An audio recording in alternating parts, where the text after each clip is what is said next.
अब आगे। कीर काकुल को अपनी गोद में लिए सीधे अपने रूम में जाता है, फिर उसे वहां के रखे किंग साइज बेड पर आराम से लिटा देता है। जब काकुन रूम पारी तरफ देखती है, जो ये रूम बहुत बड़ा था। रूम के एक साइड ग्लास का बड़ा सा विंडो था और उस विंडो के बगल में एक बड़ा सा दरवाजा था, वह भी पूरे कल का था। दरवाजे के दूसरे साइड एक बड़ा सा स्विमिंग पूल था जो कि रूम में साफ दिखाई दे रहा था। रूम में सामने की तरफ एक बड़ी की बालकनी थी जो कि दूर से ही बहुत ही खूबसूरत दिखाई दे रही थी। काकुन ये सब अपनी बड़ी बड़ी आंखों से बहुत ही ध्यान से देख रही थी। कबीर ने काकुल को ये सब देखते हुए पाया तो उसके चेहरे पर ना जाने क्यों एक हल्की से स्माइल आ गई।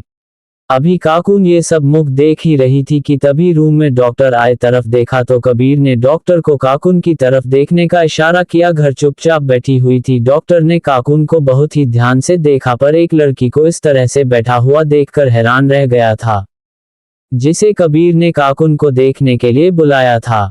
डॉक्टर ने जब कबीर का इशारा समझकर डॉक्टर काकुन के पास गया। काकुन जो कि बेड काबून बहुत ही खूबसूरत थी। डॉक्टर कबीर के रूम में यहाँ तक कि उसके बेड उसे घूरने के लिए तुम्हें यहाँ नहीं बुलाया गया है। जिस काम के लिए बुलाया गया है ये काम करो और तुरंत यहाँ से जाओ। कबीर अपने रूट बाज में डॉक्टर की तरफ घूर कर देखते हुए उससे कहा। कबीर की इतनी रुड आवाज सुनकर डॉक्टर हड़बड़ा गया और फिर जल्दी से बह काकुन की चोट की तरफ देखने लगा। रुको, तुम इसे हाथ नहीं लगा सकते, तुम दूर से चेक करोगे। जैसे ही डॉक्टर काकुन के चोट को अपने हाथ से छूने वाला था, उससे पहले ही कबीर ने तेज आवाज में डॉक्टर को रोकते हुए कहा। कबीर की बात सुनकर डॉक्टर और काकुन दोनों ही हैरानी से कबीर की तरफ देखने लगे। बोला, तान का भी कुछ भरोसा नहीं, अब भाला में चोट को बिना छुए कैसे उसका इलाज कर सकता हूँ। डॉक्टर कबीर की तरफ देखकर अपने मन ही मन, तुम मुझे बताओ कि क्या करना है, मैं सब कुछ करता हूँ, तुम्हें छूने की कोई जरूरत नहीं है। कबीर ने डॉक्टर की तरफ देखकर अपनी सर्द आवाज में कहा। उसके बाद डॉक्टर ने जो जो करने को कहा कबीर ने वह सब बड़े ही ध्यान से किया। वह बहुत ही ध्यान से काकुन के एक एक चोट पर दवा लगा रहा था और अगर काकुन को हल्की सी भी दर्द हो तो है प्यार से उस पर फूंक मारता। ये किसी छोटे बच्चे की तरह काकुन की केयर कर रहा था। ये देख ना जाने क्यों काकुन की आंखें थोड़ी नम हो गई। क्या हुआ, क्या कहीं तुम्हें ज्यादा दर्द हो रहा है क्या? मैंने कहीं तुम्हें दर्द तो नहीं दे दिया? कबीर ने काकुन की आंखों में नमी देखकर परेशान होते हुए उससे पूछा। काकुन ने ना में अपने सिर हिला दिए। तो फिर तुम्हारे आंखों में आंसू क्यों है? कबीर ने काकुन की आंखों से बह रहे आंसू को साफ करते हुए उससे पूछा। नहीं, बस मुझे मेरे पापा की याद आ गई, ये भी मेरा ऐसे ही ध्यान रखते थे। काकुन ने धीरे से कबीर की तरफ देखकर उससे कहा। ये देख कबीर जैसे ही काकुन के चेहरे को पकड़ने वाला था कि काकुन पीछे की तरफ हटने लगी। पहले तो कबीर को थोड़ा गुस्सा आने लगा, पर जब उसने काकुन की नजरों का पीछा किया तो सामने खड़े डॉक्टर को उन दोनों की तरफ घूरता हुआ पाया। गेट आउट, कबीर ने अपने सख्त आवाज में डॉक्टर को घूरते हुए उनसे कहा। कबीर की आवाज सुनकर डॉक्टर तुरंत रूम से बाहर चला गया। काबून तो बस अपनी आंखें फाड़े कभी कबीर को देखती तो कभी रूम से भागकर जाते हुए डॉक्टर की तरफ।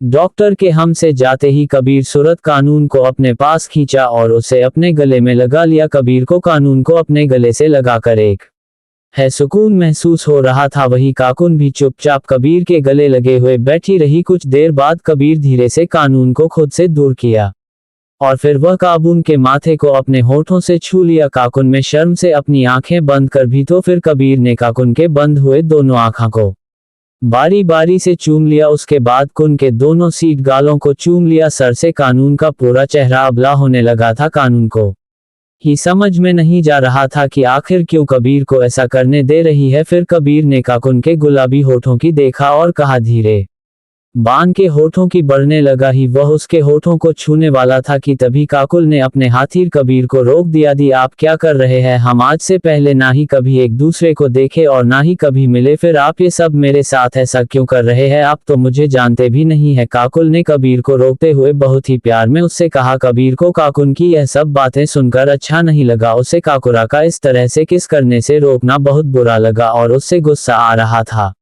आई चिक, मुझे अब चलना चाहिए। चेक यू मेरी इतनी हेल्प करने के लिए। काकुन कबीर की तरफ देखकर धीरे से बोली और फिर बेड से उठकर जाने लगी। ये देख कबीर ने काकुन की कलाई को पकड़ उसे जाने से रोक दिया। तुम अब यहाँ से कहीं नहीं जा सकती, अब से तुम यहीं रहोगी मेरे साथ। कबीर ने अपने रौबदार आवाज में काकुन की तरफ देखकर उससे कहा, क्या आप ये क्या बोल रहे हैं? मैं यहाँ क्यों रहूंगी, मुझे मेरे घर जाना है। छोड़िए, मुझे जाने दीजिए। काकुन ने आश्चर्य होकर कबीर की तरफ देखकर कहा, फिर अपने हाथों को छुड़ाने लगी। नहीं, मतलब नहीं, तुम अब कहीं नहीं जाओगी, तुम अब सिर्फ मेरी हो, सिर्फ मेरी। कबीर रानावत की। कबीर काकुन को उसकी कलाई से पकड़ उसे अपने पास खींचते हुए उसकी आंखों में अपनी आंखें डालकर सही लहजे में उससे कहा, टू बी कंटिन्यूड।